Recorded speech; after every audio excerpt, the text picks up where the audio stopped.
So they went and got my wife out of her classroom, brought her down to the office and told her the news. I walked down the hall and into the office, and our assistant principal came out from around her desk and just wrapped me in this hug. And she says, Don's been in an accident. And that's all that we knew. I was taken into surgery that evening and was in surgery for 12 hours. The next day was when I realized I was in the recovery room. The emergency room had called, and the nurse said, he can't hold the phone, but I'm going to put it next to his ear so he can hear you. And I started with the questions, are you okay? What happened? Do I need to come up there? Just, rambling sort of things. And all I could hear him say was, I just want to go home. I just want to go home. Later I understood that he meant his heavenly home. Had I had a choice, I would not have come back here. I mean, I've had 30 wonderful years here, but I would still rather be there. I know what happens next, and it's always better there than it will ever be here. So I didn't really want to come back, but I didn't get a choice. He went into a deep depression, and I would go in and he would just lay there. He wouldn't talk to me. He wouldn't acknowledge me. I would bring papers to grade. I would sit over in the corner and grade and stay there till about 11 o'clock almost every night. And then I'd tell him good night and I'd leave. And it was hurtful because I thought, you're alive. You're alive, you're back with us. Don't you love us enough to be glad to be back with us? And to me, that was harder to deal with. The depression was harder to deal with than the physical injuries, which were massive. And I remember one night, I thought, you know what? I'm gonna go home early tonight, and I'm gonna take a warm shower, and I'm gonna crawl in the bed and get a good night's sleep. So I gathered up all my stuff, and I just said, well, I guess I'll see you tomorrow.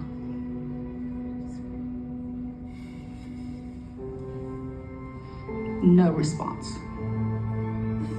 That night, something clicked inside of me, and I had it. And I dropped that book bag, and I stomped my way over to the side of the bed, and I let him have it. What is wrong with you? Why aren't you glad to see us? Why aren't you glad that you're back with us? It just tumbled out. And so I grabbed my stuff up, and I'm walking out the door, and there was a big mirror next to his bed. And I looked over there, and he was crying. Just tears. So I walked myself back over, and I kind of we had so many metal things that I kind of got my way in, and I just wrapped him in my arms.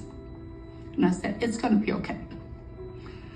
And I realized then that I had to accept that sometimes he was going through things I didn't understand.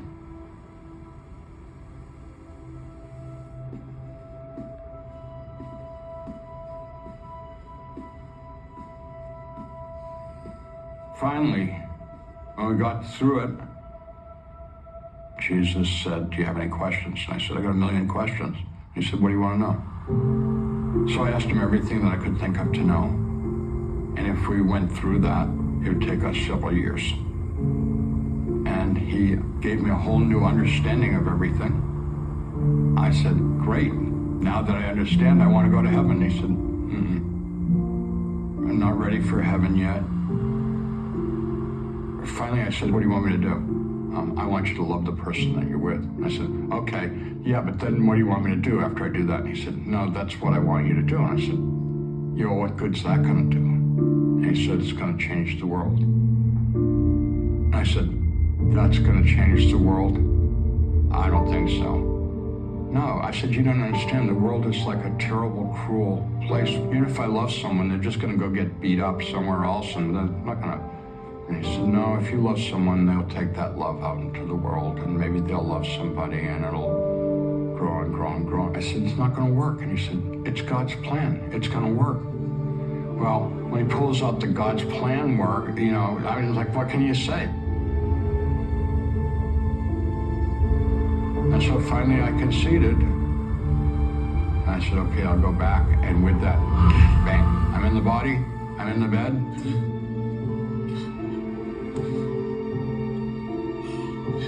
The nurse who'd been in the room comes in and says, the doctor has arrived at the hospital and we're going to prepare you for surgery. When I awoke, I knew that what had happened to me was the most important thing in my life. Because now my life had real meaning and purpose. I was very, very weak. I'd been in surgery for hours. I'd spent most of the morning trying to think of how I was going to tell my wife what had happened. I said to her, it's all love. She said, I love you.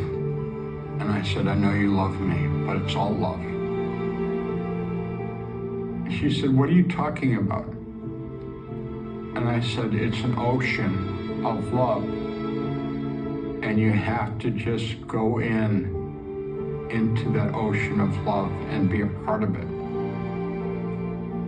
And she said, Danny, try to get some rest.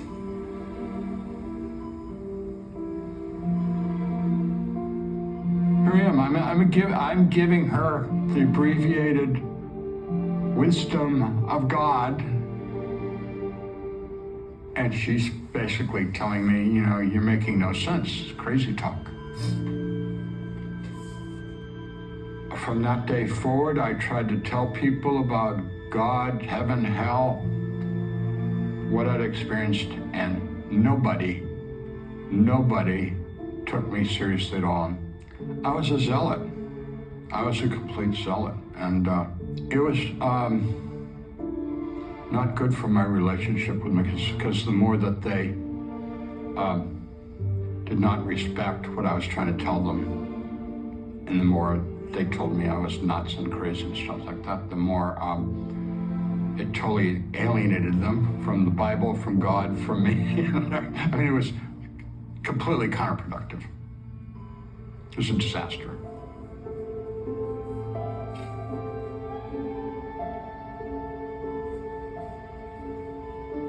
My wife left me. She poisoned the kids against me. They've rejected me. They don't want anything to do with me. They think I'm a crazy man. It's all gonna work out.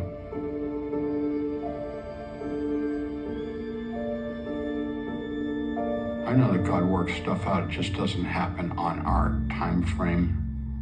I mean, I'd like it now, and it's not happening right now, but it could happen tomorrow. It might take a long time. I don't know.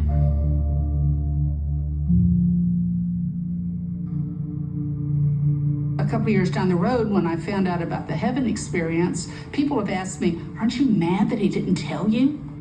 And I'm going, not really. I was relieved, because now I understand. You know, if you've been to heaven, why would you want to be back in the pain that he was in? I found myself on a daily basis with all these devices attached to me and unable to move at all.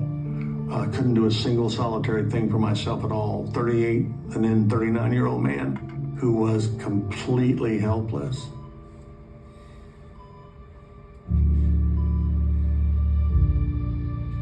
Why? You let me see that, and you brought me back to this. What is going on here?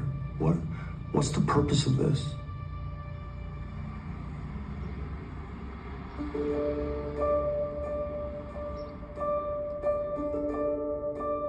In my studies of psychiatry, I quickly realized that practically everybody is chasing something.